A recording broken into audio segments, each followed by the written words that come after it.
비트코인이 매그니피션트 8을 만든다. 네, 여러분 반갑습니다. 비트캐쳐입니다. 비트코인은 마의 벽이었던 CCK를 강력하게 돌파하면서 제가 지속적으로 강조드렸던 제 2차 상승장으로 들어가려면 필수 선결 조건인 확장세기 상단을 강력하게 뚫어버리면서 2차 불장의 시작을 알리고 있습니다. 그리고 많은 분들이 이 기나긴 조정장에서 시즌 종료다, 옥토버는 없다, 비트코인 망했다 얘기들이 팽배한 것을 무색할 만큼 이번에도 옥토버의 강력함을 또다시 증명하면서 굉장히 큰 상승을 10월달에 만들어 냈다. 많은 분들이 특히나 저희 캐쳐 가족분들은 비트코인이 60K에서 전전긍긍할 때 아무도 비트코인 안 사요, 숏 잡고 시즌 종료라는 말에 휩쓸려가지고 선동당했을 때 여기에 당당히 쓰셔가지고 비트코인 얼마입니까? 비트코인 주세요 해서 용기를 내신 분들일 겁니다. 그리고 아마 지금 시즌 종료를 외치고 이번에 털려 나가셨던 분들은 사이클 막바지에 비트코인이 150K 갔을 때 뒤늦게 여기 줄을 서가지고 과거에 비트코인 60K 때 살 껄껄껄 하면서 뒤늦게 살려고 줄을 쓸 겁니다. 그러면 우리는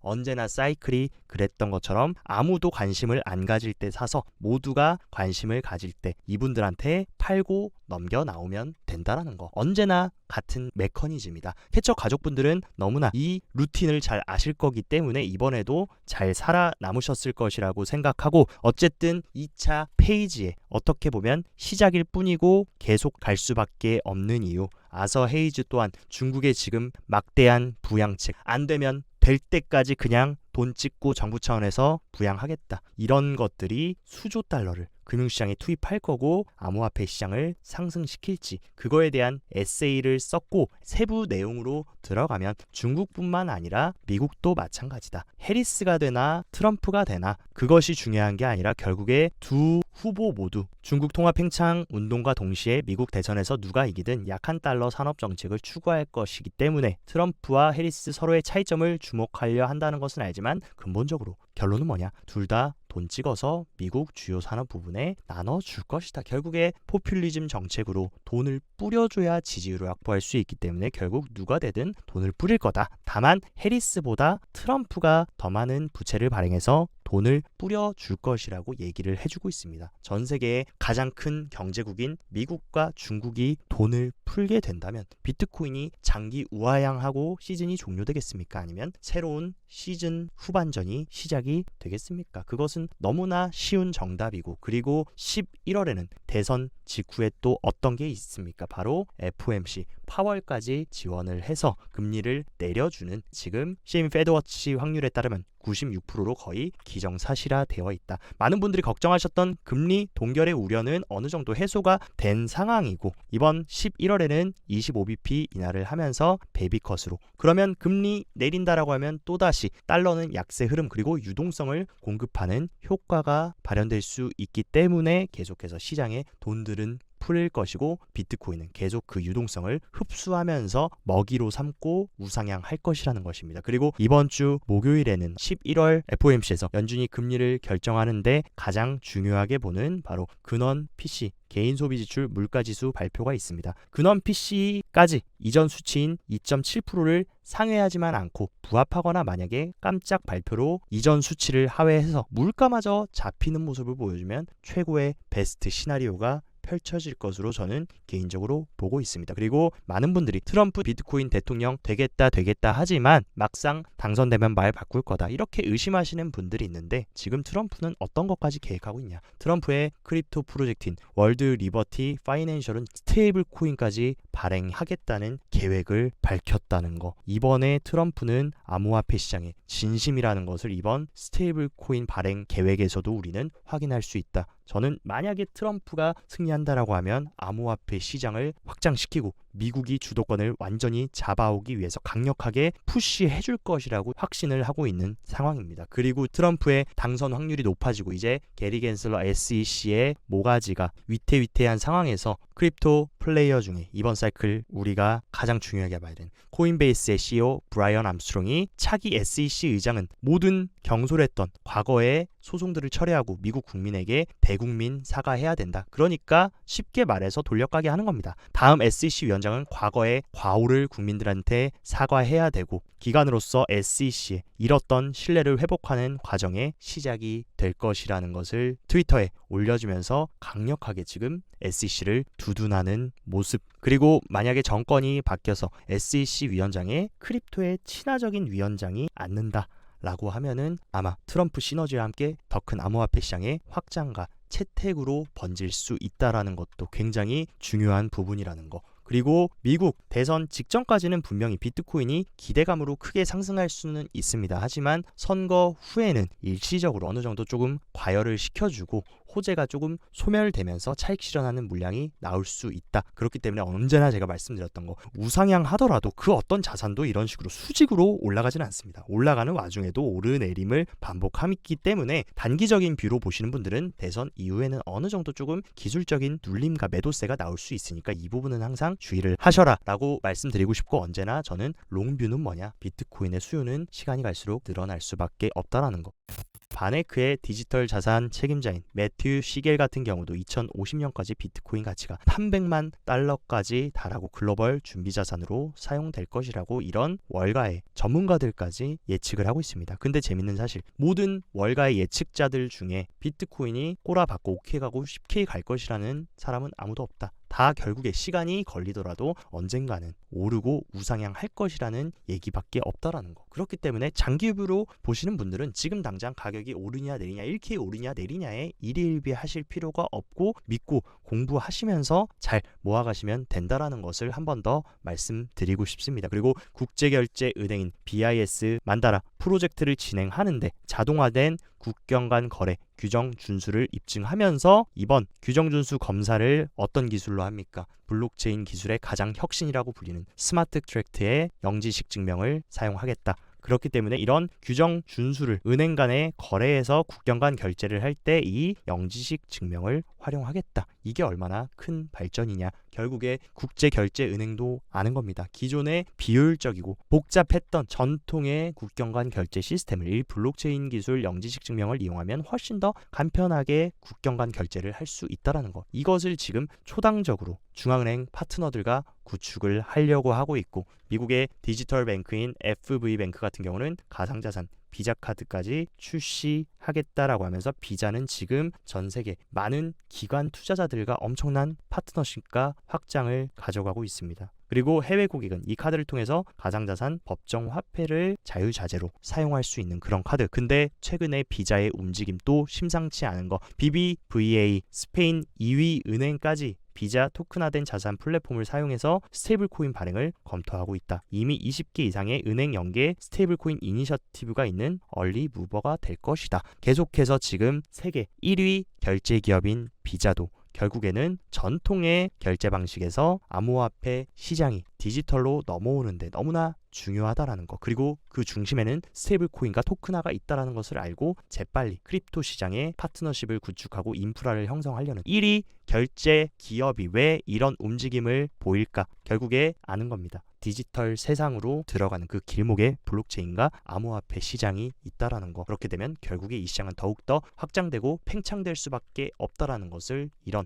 행동에서 우리는 캐치를 할 수가 있다. 그리고 볼리비아 은행이자 남미 지역의 대형 은행인 방코 같은 경우에도 스테이블코인 커스터디 서비스를 출시하면서 1위 스테이블코인인 테더의 고객 서비스를 개시했다. 그래서 커스터디 서비스를 통해 보관, 전송, 국경 간 결제를 할 수 있게 가상자산을 적극적으로 사용하겠다라고 밝혔다. 근데 많은 분들이 제가 최근에 스테이블코인 이야기를 많이 하니까 캐처님, 스테이블코인이 전 세계에 확장되고 상용화가 되는 게 왜 암호화폐 시장에 좋나요? 스테이블코인이 왜 생겼습니까? 결국에 스테이블코인의 순기능은 암호화폐 비트코인을 편리하게 사기 위해서 만들어진 게 바로 달러를 토큰화한 달러 기반 스테이블 코인이다. 근데 전 세계 사람들이 스테이블 코인을 쓰고 전 세계에 확장되고 상용화가 된다라고 하면 당연히 이 스테이블 코인은 암호화폐를 구매하는데도 사용할 수 있기 때문에 시장에 수요로 작용될 수밖에 없고, 스테이블 코인이 확장되면 시장도 확장될 수밖에 없다라는 것을 아셔야 된다. 그렇기 때문에 스테이블 코인을 반복적으로 중요하다고 말씀을 드리는 겁니다. 그리고 마이크로 스트래티지처럼 비트코인 돈만 생기면 사는 일본의 스트래티지라고 불리는 메타 플래닛 또한 16억엔 상당의 비트코인을 추가 매입하면서 비트코인을 1000개 이상 보유했다. 이런 식으로 이제 돈만 생기면 비트코인 매수하려는 수요들은 앞으로 더 많이 늘어날 것이고, 최근 마이크로소프트도 발표했던 것처럼 비트코인을 준비금으로 보유하려는 내러티브는 더 강해질 수밖에 없다. 왜냐하면 마이크로 스트래티지의 주가가 그것을 증명하고 있습니다. 현재 비트코인은 역사적 고점이었던 3월의 고점을 아직도 넘지 못하고 이제 곧 시도하러 가는데, 이미 비트코인 간접 투자 상품이라고 불리는 스트래티지 같은 경우는 3월의 고점을 강력하게 뚫었고, 비트코인이 부담되고 어떤 규제 이슈로 인해서 비트코인을 매수하지 못하는 기관들은 지금 우회해서 다 스트래티지를 사는 거, 스트래티지를 매수하는 것은 곧 비트코인을 매수하는 것과 같은 효과이기 때문에 이런 식으로 스트래티지 주가가 폭증을 하고 있다. 그 얘기는 곧 무슨 얘기냐? 그만큼 비트코인에 대한 기대감과 수요가 엄청나다는 사실. 그렇기 때문에 향후에 이런 식으로 스트래티지나 메타 플래닛처럼 비트코인을 모으면 주가 상승에도 도움이 되네. 이것을 깨달은 기업들은 비트코인을 너도 나도 싼 값에 많이 축적하려고 할 것입니다. 그리고 또 굉장히 재밌는 사실, 미국의 매그니피션트 7 주식보다 스트래티지의 1일 거래량이 더 많이 나오고 있는 상황, 구글, 아마존보다도 마이크로 스트래티지의 거래량이 많이 나오고 있는 상황을 빗대서 세일러는 재밌는 얘기를 했습니다. 비트코인이 매그니피션트 8을 만든다. 비트코인 파워로 인한 마이크로 스트래티지의 거래량을 보면 알 수 있다. 그렇기 때문에 얼마나 이 비트코인의 파워가 강한지 우리가 알 수 있는 대목이라고 생각합니다. 그리고 비트코인 가격 상승에 있어서 가장 중요한 수요단 비트코인 현물 ETF 유입 같은 경우도 지금 한 번을 제외하고는 10월 달에 계속해서 두 자릿대도 아닌 세 자릿대의 강력한 매수세가 들어오면서 대선이 다가올수록 비트코인에 대한 수요는 증가하고 있고, 그리고 주간 디지털 자산 유입을 보면 3주 연속으로 강력한 유입세가 들어오면서 다시금 기관들의 매수 수요가 돌아오고 있다는 것을 우리가 알 수 있습니다. 그리고 한 가지 조금 아쉬운 부분은 비트코인으로의 기관 유입, 펀드 유입은 많이 들어오고 있지만 이더리움의 유입은 떨어지고 있다. 확실히 지금 분위기가 이더리움이 좀 약한 상황이라는 것을 우리가 볼 수 있고, 또 하나 우리가 체크해야 되는 거,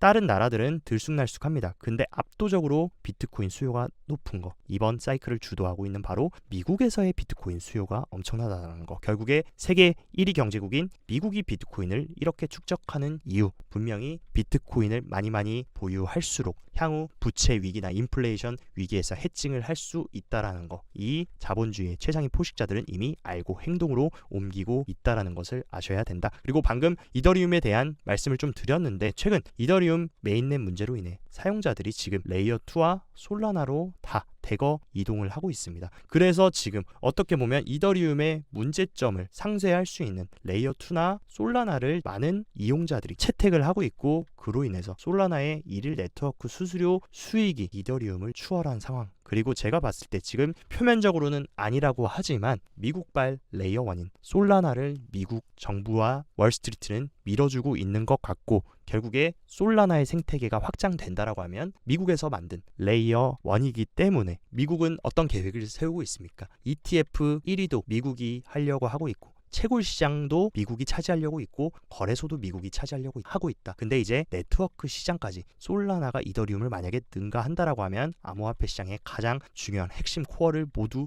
미국이 가져가는 효과를 가져갈 수 있다. 그렇기 때문에 저는 이번 사이클 주인공은 뭐니 해도 레이어 1에서는 이더리움보다는 솔라나의 가능성이 훨씬 더 크고, 이미 솔라나의 가격과 강세가 그것을 증명하고 있다라고 생각합니다. 그렇기 때문에 솔라나도 계속 여러분들이 잘 추적해 나가셨으면 좋겠고, 몇 가지 온체인 데이터를 확인해보면 지난 1년 동안 미국 현물 ETF 개인들의 유입량이 27만 8천 개의 비트코인이 유입이 됐습니다. 근데 반면에 67만 비트코인이 시장으로 유입됐다라는 거, 즉 쉽게 말해서 개인 투자자의 2배의 기관 투자자가 유입이 됐다라는 거. 실제로 고래 보유량은 오히려 약보합 횡보를 하고, 개미들이 여기서 야 시즌 종료다, 여기저기 선동당하고, 여기저기서 유튜버들이 하라고 합니다, 5K 간다 10K 간다 하니까 던진 것들 누가 먹은 겁니까? 고래 뱃속으로 전부 다 들어가 버린 겁니다. 그렇기 때문에 제가 여기서 지치지만 털리지 말아야 된다라고 말씀을 드렸던 거고, 주기영 대표 또한 얘기하고 있는 거, 결국에 고래들이 비트코인을 엄청나게 이번 기나긴 약세 조정과 기간 조정으로 삼켰다라는 것을 알 수 있고, 또 하나의 고래라고 볼 수 있는 채굴자들 또한 비트코인을 현재는 매도하고 있지 않은 상황, 그러니까 채굴자들도 아는 겁니다. 이제부터는 또 축적해야 되는 시기, 그리고 비트코인이 올라가면 고점에서, 과거의 패턴처럼 고점에서 팔고 나와야 되는 거, 그걸 알기 때문에 지금은 축적을 하고 기다리고 있는 것입니다. 그 얘기는 어쨌든